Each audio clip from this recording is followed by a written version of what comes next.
convido para vir à frente o Nelson da Silveira Sintra Neto, da INPTS, para fazer o uso da palavra. Vai falar sobre visão analítica sobre a segurança operacional do hidrogênio verde no Brasil. Meu nome é Nelson Sintra, sou engenheiro eletricista, engenheiro de segurança do trabalho. Durante a minha graduação, no meu artigo de final de curso, eu fiz sobre descobri um processo de neutralização do gás hidrogênio. Esse processo ficou bem famoso na faculdade e fui convidado depois para poder fazer meu curso de segurança do trabalho. E eu comecei a descobrir a inexistência de uma legislação nacional sobre o hidrogênio. Então, deixa eu começar a apresentação para ficar mais fácil. O que é o NPTS hoje? O NPTS é um grupo formado por pesquisadores independentes, que estamos no LinkedIn e estamos pelo WhatsApp, um grupo no WhatsApp. Não somos um órgão governamental, somos um grupo livre. Por isso, podemos expressar melhor nossas opiniões, digamos assim. Somos formados por vários tipos de profissionais e estudantes. E de onde surgiu o NPTS? Como surgiu o Instituto de Pesquisa do nada, que nunca ninguém ouviu falar, apesar de já existirmos há 10 anos? Então, durante a minha graduação, a gente desenvolveu a primeira casa 100% autossuficiente do mundo. Se chamava Reprocessed House. Ela é uma casa feita de resíduos, restos de obra, restos de descarte. Então, essa casa, esse projeto ficou conhecido e fomos chamados para representar o Clube de Engenharia na Rio+20, na Clube dos Povos da Rio+20. Então, essa casa conseguia gerar água, luz, gás, tratamento de esgoto, climatização interna. Só que tinha uma coisa, como a casa era 100% autossuficiente, a gente não queria usar metano nem propano para poder usar na nossa gás de cozinha. Então, como a casa era tão eficiente, a gente tinha muita água no final do processo e tinha muita eletricidade. A coisa mais viável é eletrólise. Mas há 10 anos atrás era meio complicado você falar no meio acadêmico, de uma universidade particular, falar sobre você usar hidrogênio. A maioria dos professores não te apoiava. Então, aí o que a gente desenvolveu fazer? Vamos fazer um estudo como pegar e diminuir a inflamabilidade do gás hidrogênio. Isso foi o artigo que eu acabei falando para vocês, que foi o artigo da minha graduação. Então, essa equipe ali foi a primeira equipe, a equipe da Reprocessed House. Foram os meus pesquisadores, que eram todos estudantes na época, em 2010, e formaram a base do NPTS. A base do NPTS, o NPTS, durante a Rio+20, os povos da Rio+20, vários pesquisadores chegaram e começaram a conversar com a gente. Por que esses projetos não estão avançando ainda, Nelson? Eu falei, porque fazer pesquisa na universidade particular vai muito à cabeça do seu diretor da sua universidade. É muito complicado. Então, o que a gente fez? Pegamos doutores que apoiavam nossas ideias e o Clube de Engenharia, como representamos eles durante a Rio+20, eles abriram a oportunidade da gente fazer a cerimônia de fundação na sede deles, no Salão Nobre. E foi uma cerimônia solene, com o convite da presidência da República, governador, tudo isso. Isso nos deu autorização de funcionamento, digamos assim. Então, qual é o objetivo do NPTS? Como o Rafael Steffen já falou, nós ajudamos vários pesquisadores. Através do nosso grupo do WhatsApp, todo mundo que está com dificuldade de fazer algum determinado tipo de pesquisa, pede ajuda para a gente. E a gente acaba fornecendo um network dentro desse grupo. Inclusive de trabalho, não só de pesquisa. A gente também acaba gerando trabalho, vagas de trabalho e tudo, das empresas que fazem parte do nosso miolo. Qual a ideia do NPTS? Desenvolver soluções para resolver problemas das ODS, entendeu? Da ONU. Como vamos trabalhar? O NPTS a gente trabalha num processo chamado ideia, pesquisa e produto, onde qualquer pessoa de qualquer lugar do mundo vai poder dar uma ideia na nossa plataforma, nossa equipe vai transformar aquilo numa pesquisa que vai virar um produto depois e que vai para o mercado. Assim, o NPTS, dentro de alguns anos, seremos detentores das maiores pesquisas do Brasil, das maiores inovações que estiverem saindo em produtos. Isso será ofertado no mercado.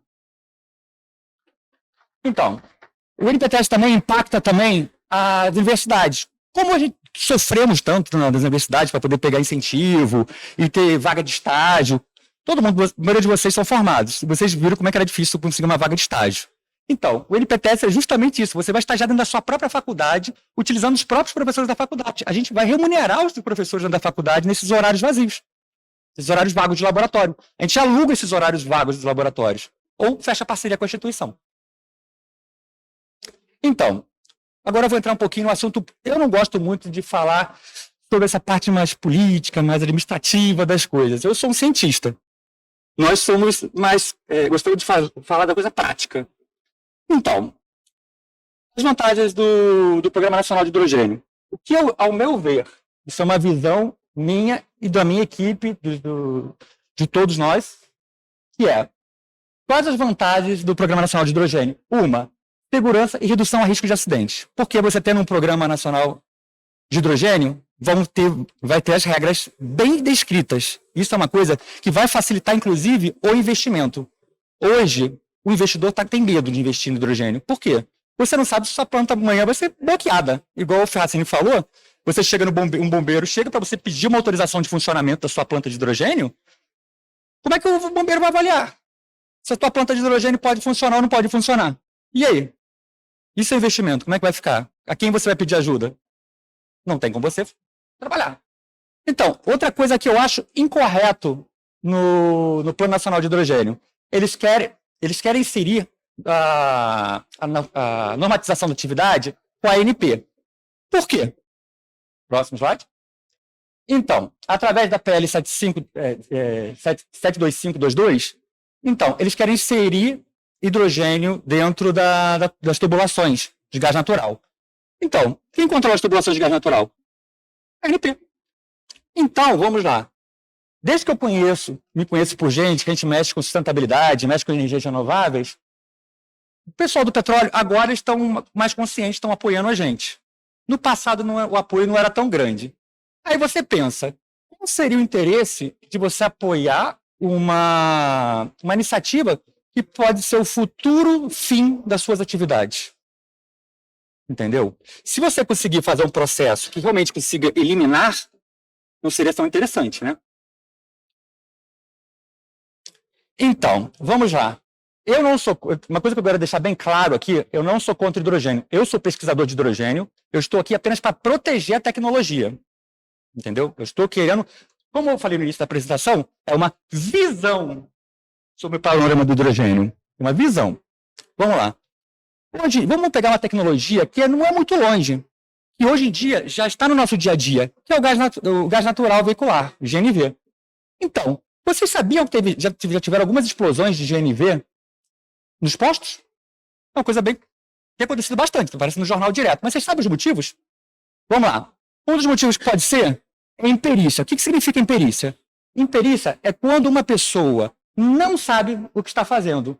Simplesmente pega um botijão de gás de cozinha e coloca na mala do carro, compra um kit gás inteiro, mas não compra o cilindro, porque o cilindro é uma das partes mais caras do sistema. Aí, legal. Só que a pessoa não sabe a diferença, que a estação de abastecimento, o posto, são 220 bar. Porém, o botijão de gás, de casa, só suporta 8 bar. Então, essa pressão é 28 vezes maior do que a pressão que o vaso, que o botijão suporta. Então, na verdade, a gente não tem uma explosão. A gente tem um rompimento do vaso. É como se você tivesse um balão de aniversário e você enchesse ele até explodir. Não é uma explosão com fogo, é uma explosão de pressão. É 200 bar de pressão desintegrando. Porque se realmente fosse uma explosão com fogo, com chama, te garanto que o resultado seria bem diferente. Então, a negligência. O que seria negligência? A negligência é o proprietário do veículo a gás natural. Ele sabe que ele tem que fazer a vistoria dele, mas ele não faz. Resultado. João Pessoa, na Paraíba. Olha lá. O cilindro literalmente abriu ao meio. Entendeu? E essa pressão toda vazou. São Gonçalo, no Rio de Janeiro. Olha o que sobrou do carro. Detalhe, estamos falando de gás natural, veicular. Então, agora voltamos para o hidrogênio. Nosso foco não é gás natural. Então, já ouviram falar que no início do ano teve uma explosão na planta da Eletronorte? Desculpa, isso é uma pergunta para vocês. Quantos de vocês ficaram sabendo dessa explosão da planta da Eletronorte? Pode levantar o braço, por favor. Olha, do universo de 35 pessoas, umas 6 levantaram a mão. Então, a explosão foi na... Vocês ficaram sabendo do relatório? Alguns de vocês ficaram sabendo desse relatório? Vocês chegaram a ter acesso ao relatório? Ninguém que eu conversei até hoje teve acesso a esse relatório. Mas eu vou lhe adiantar. A explosão aconteceu na parte do armazenamento da planta. Então, só que isso não é só do Brasil que aconteceu, não. Aconteceu já na Noruega, aconteceu nos Estados Unidos. Então, vem acontecendo. É raro, mas acontece. Entendeu? Mas para isso, vamos lá. Essa nossa planta aqui do Brasil é uma das plantas, é a planta mais antiga do país. Os cilindros eram pegados e armazenados empilhados do lado de fora. Um cilindro explodiu e jogou todos os outros pela cidade. Se vocês procurarem no YouTube, tem vídeo. Ou na internet tem vídeo. Então, sobre inflamabilidade, eu não vou entrar muito nesses detalhes, vou passar bem rápido, porque já foi mais do que bem falado nesse fórum. Então, a temperatura de ignição do hidrogênio, olha lá, 500 e poucos graus. Olha lá, perto dos outros combustíveis, tá vendo? Para autoignição, a temperatura dele é bem alta para ele fazer autoignição. A quantidade de hidrogênio que precisa, a composição de hidrogênio ar, em compensação, é de 4 a 75%. Legal. E a mínima de energia, 0,2 microjoules. Que é nada para ele entrar em ignição. Então, se tiver uma centelha perto do momento que um vaso desse vase, vocês vão ter uma Beirute. Então, existe como se proteger disso. A gestão integral do ciclo do projeto de hidrogênio, que é feito pela a Enerco fez. Tá vendo? Tem várias maneiras. Só que eu não vou ler todos, porque a gente não tem nem tempo para isso. Então eu vou acabar estourando tempo. Então, tudo isso é uma questão de risco controlado. Você pode fazer através dessas ferramentas aqui e através da identificação dos fatores de risco. Então, falando sobre a tecnologia que foi desenvolvida quando eu fiz a minha graduação, que foi praticamente a base disso tudo. Então, foi feito durante a pandemia, o meu artigo do TCC. Então, teoricamente, eu tenho um microlaboratório em casa, que a gente usa para o NPTS. Eu não tenho um compressor de 200 bar. Então, eu tive que fazer tudo a 1 ATM. Eu não tive a oportunidade ainda de testar nossa tecnologia acima de 1 ATM. Porém, a 1 ATM, o que eu fiz? Eu desenvolvi esse equipamento aqui, que é uma câmara que ela faz a análise dos gases. É um sensor de gás inflamável, um sensor de hidrogênio, um sensor de hidrogênio inflamável, CO2 e gases tóxicos. Através desses sensores, eu consigo te dizer se o que tem ali dentro, se pega fogo ainda ou se não pega fogo. Se ele é inflamável, se não é inflamável. E qual o grau de inflamabilidade dele. Mas não só contente com isso, de provar eletronicamente, eu quis provar fisicamente, visualmente. Eu desenvolvi uma análise. Qual é? Eu faço uma bolha, pego uma placa de Petri, que é um potinho, jogo o detergente de pia, puxo o hidrogênio puro e injeto. Risco com fósforo e acendo. Ela explode. Aí eu pego analisado lá, que teoricamente meu sistema fala que está neutralizado, puxo a seringa, coloco aqui dentro, o fósforo apaga. Como se você tivesse colocado dentro de um extintor de incêndio, ou dentro de uma garrafa de Coca-Cola, que é CO2. Então, é possível você literalmente diluir o hidrogênio. Você não precisa de 2.800 graus Celsius, que é a temperatura que o hidrogênio chega, quando é usado num fogão, para você fazer um bife. Que no meu caso era para ser usado numa casa. Então, eu diluí. É como se você pegasse álcool puro e fosse colocando água dentro. O meu gás se comporta assim.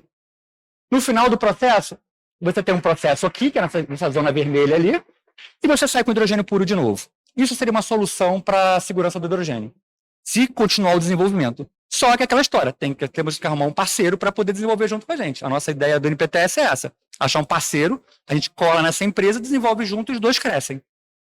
E vamos ter uma fatia do mercado que ninguém tem. A minha professora, minha orientadora do TCC, eu queria deixar uma homenagem para ela, a professora Raquel Lima, que me ajudou muito no TCC. Esse foi a primeira fase do equipamento, ele completo. E aqui é outra parte.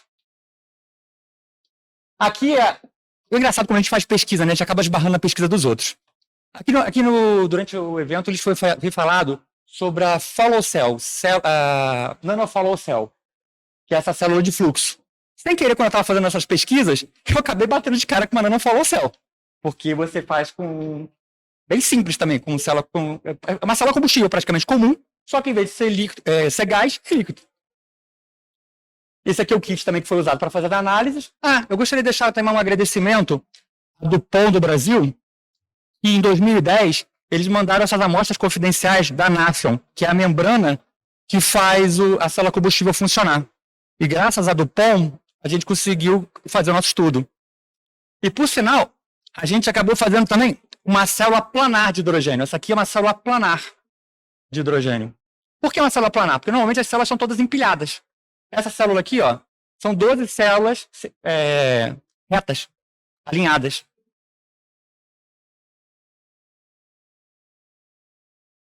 Então, esse aqui foi o artigo da minha engenharia de segurança do trabalho, que é uma análise técnica sobre a segurança operacional de uma planta de hidrogênio verde. A conclusão é que, infelizmente, muitas normas e procedimentos técnicos de segurança somente são criados depois que houveram perdas materiais humanas.